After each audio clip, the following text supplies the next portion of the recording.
Los arbustos, hiedras y zarzas, entre otro tipo de maleza que crecía entre los bloques de piedra del puente viejo de la ciudad, tienen las horas contadas.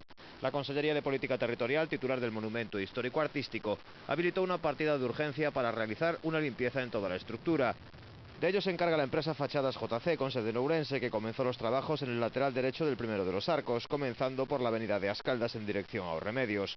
Los operarios cortaban zarzas, hiedras, madreselvas y helechos que salían de entre las piedras. El histórico puente es, junto con las Burgas y el Santo Cristo, el monumento más emblemático de la ciudad, y el estado que presentaba era de total abandono.